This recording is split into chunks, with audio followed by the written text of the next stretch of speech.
What is up? Thank you for coming to my channel, Prison POV. Shout out to the joiners, shout out to Point of View crew, and I for sure need to put out a bloopers video. Dave, where you at, homeboy? Can we do this? You don't even want to know how many attempts this has been. Dude, even the camera's falling down. Be that as it may, homeboy, bloopers coming soon. Shout out to you, Pipe Tails brother. Touchdown on that. He shot me a very cool package, and in it was his pipe. He's had for 20 years. A lot of sentimental value. I really appreciate stuff like that. Just like once upon a time, somebody sent me this knife with my name Splinter inscribed on it. Very sentimental. I'll keep it forever. And hey, doesn't matter if you mail me a bottle cap. I keep it forever. Just as some things melt the heart. You know what I'm talking about? So, shout out to the brother Sticks. Touchdown on that. Good looking out, brother. Shout out. Much love to you and yours. So, hey, look at this, though. 2 videos today. Because the video I want to make, I can in no way, shape, or form pick a suitable title for it. I cannot convey the message. I can't let you guys I can't let you guys know what I want to talk about by way of title. It's just not working for me. So I was like, look, I'll make a video, explain to them what the next video is going to be about, kind of. That way title won't matter. Sometimes I just want the title just to be like, trust me. Or just, stories. Maybe I'll do that once in a while. Or just like something that's off the wall like Bright Star. Or just, grass. Or I don't know, some random lawnmower.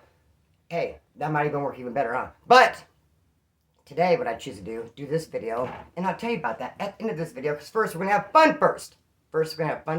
While we're here, might as well just kick up some stories. And let me tell you this. My brother is in Wasco reception. So they say.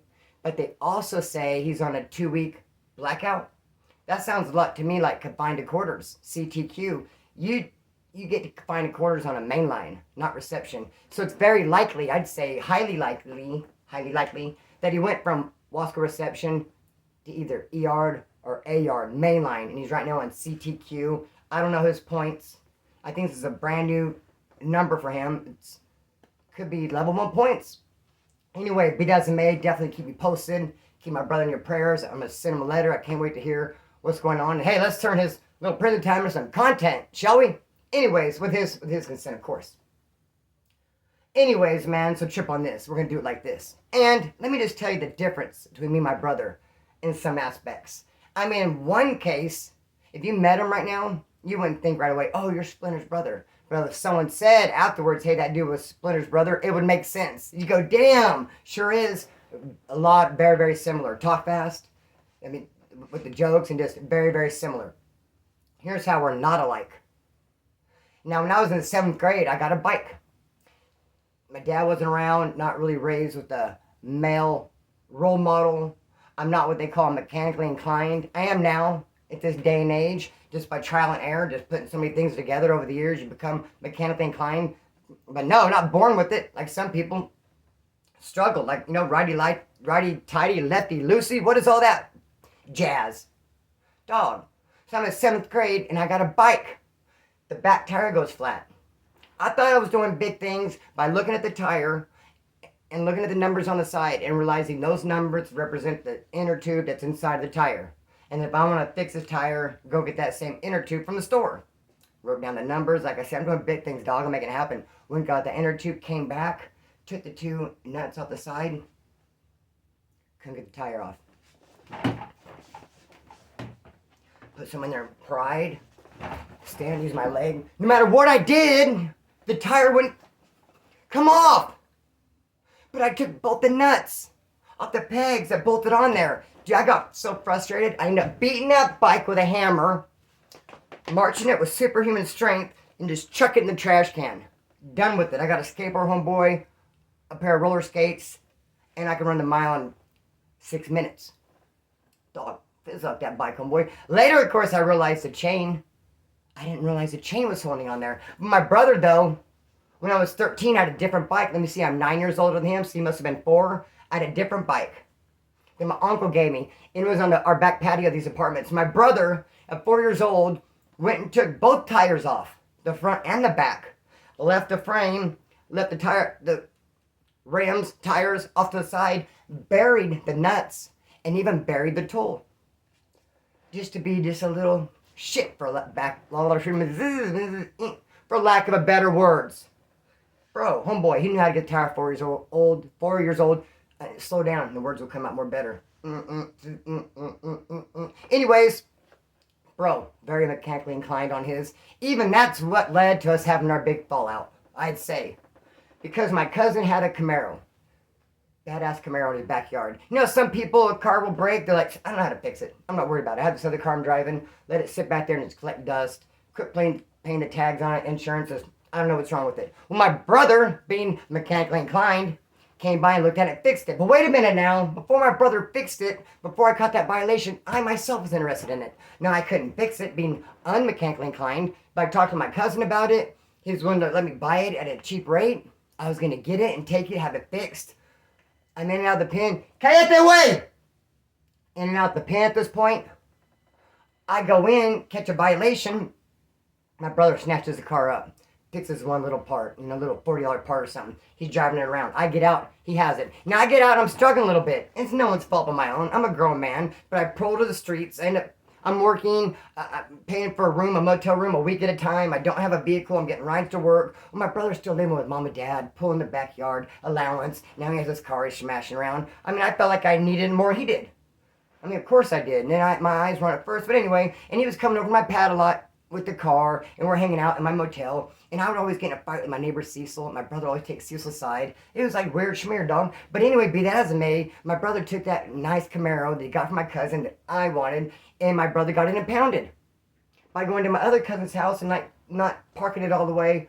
He kind of parked in the street, and they came by and saw that, impounded it.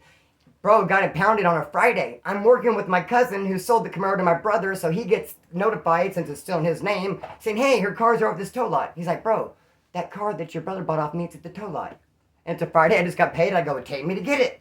I paid a couple $100. Now I drive it to my room where my brother's at, and I was like, did you lose something? He's like, oh, cool, you got the car. Not so fast. You think I'm just going to hand it to you? To a couple $100, boy. Child at home is never that. Get the way. Shoo. No. Bro, I'm going to keep it, but surely if you gave me the money and replaced the money I spent, I'd give it to you. Cough up the $200, whatever it was, surely you can have it. You had $200? He didn't have it. He was well, why would I give it to him, though? I never would, but I got it, made it available. He didn't lose it, and I'm going to drive it until he pays it off, which he never did, so I had it.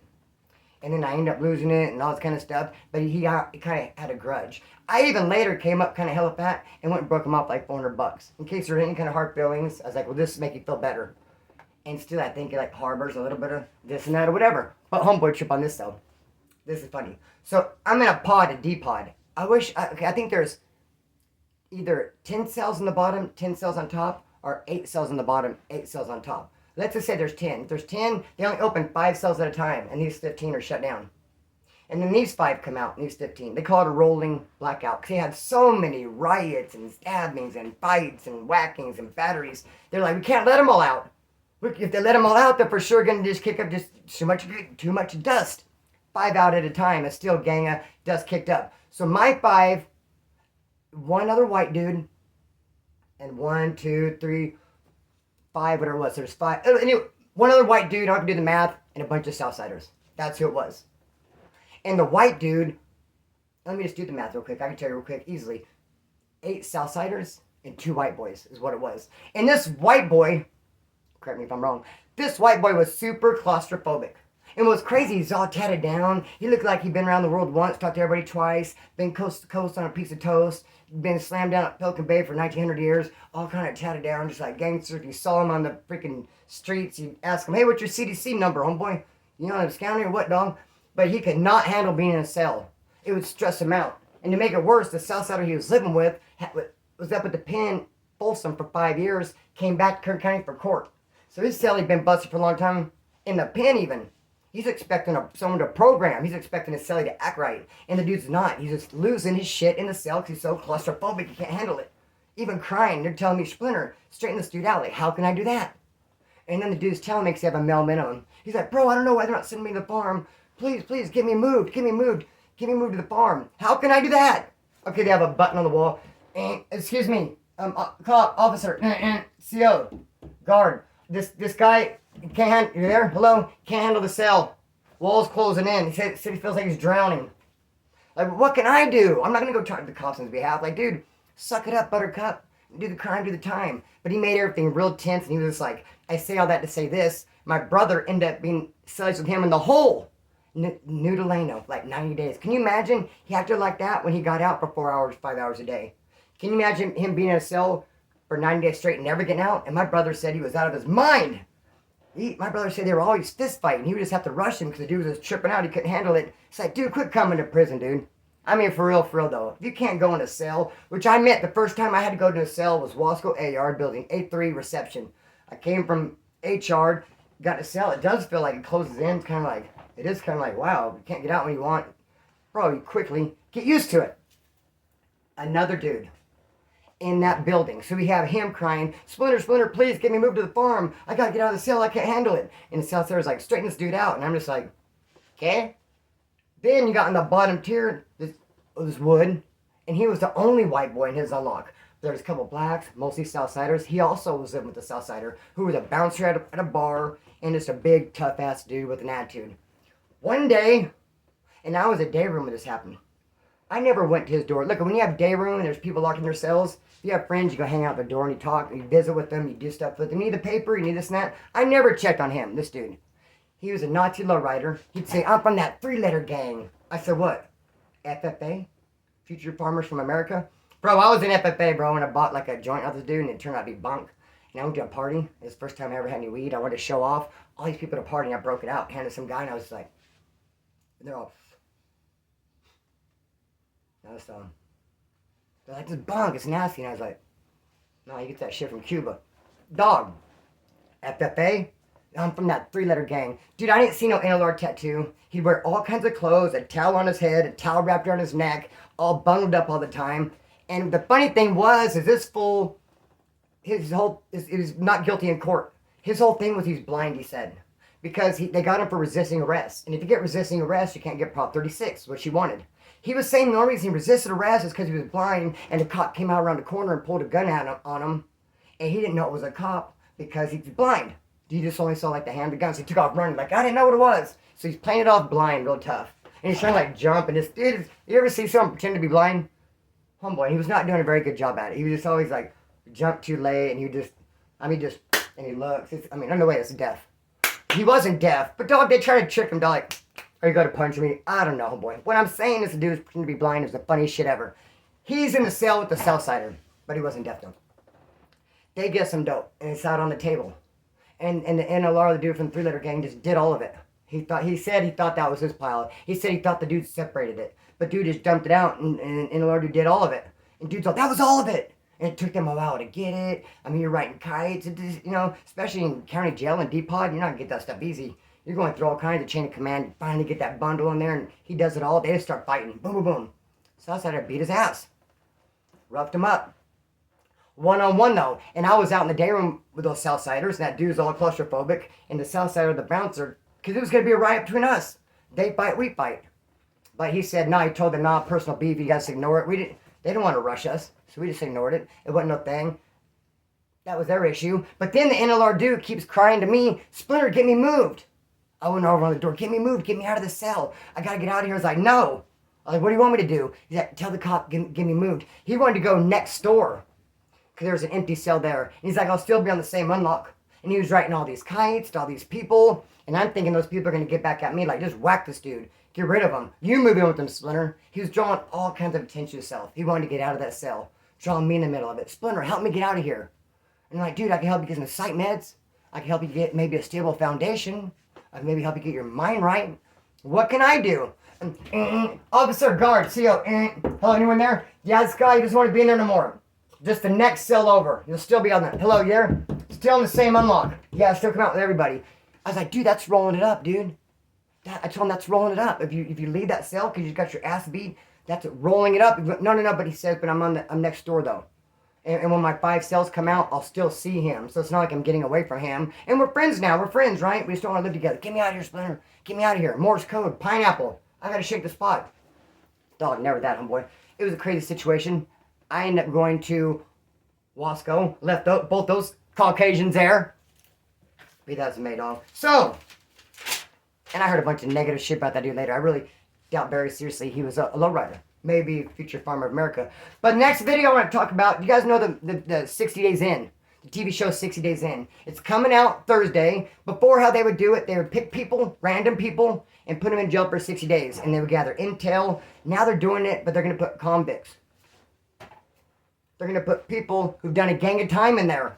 Dog, I couldn't do it. There's no way I would go do that. They approached me, go in there, it's telling. Gather intel for the cops, and you're kind of jealous. Sure. Never that. But bro, it's going to be interesting to see how it plays out. They pick these convicts. Now, one of the craziest things I've seen on there is this one white dude showed up. And he's like, yeah, he just got there. And they had him off to the side doing a little private interview. He's like, yeah, the main thing you do when you get to jail, no matter what time of day it is, you just go to bed. Just show them you don't care. He goes, you go to bed and you put everyone to shine. And he got there in the pod like at noon. He just went right in his bed. And of course, everyone's like talking about him and look weird. That's the opposite what you do. When you show up someplace, you don't go to bed, you stay awake. I don't care if it's 2 in the morning, you're awake, you're available. When yard's open, you go to yard. When day room's available, you go to day room, you go to library. Here I am. You want to see everybody? Here's my face, here's my name. You definitely just don't go to bed. But bro, one time in D-Pod, they put a cop in our pod who dressed like an inmate. He came in there, and we know he was a cop, or at least an investigator. He came in there, bro, because some shit went down. Next thing you know, this dude's in there, and we just know he was a cop. And he came in acting like to be inmate. He was there with us for 4 days. He said he was there for robbing a pizza delivery guy, and we looked at the news. That did not happen. We did an investigation on him. Straight up cop, bro. And the questions he was asking, I'm going to share that with you. Share some a couple other stories. I look forward to it. Not my most love and respect. Cut the string, let it fly. Peace.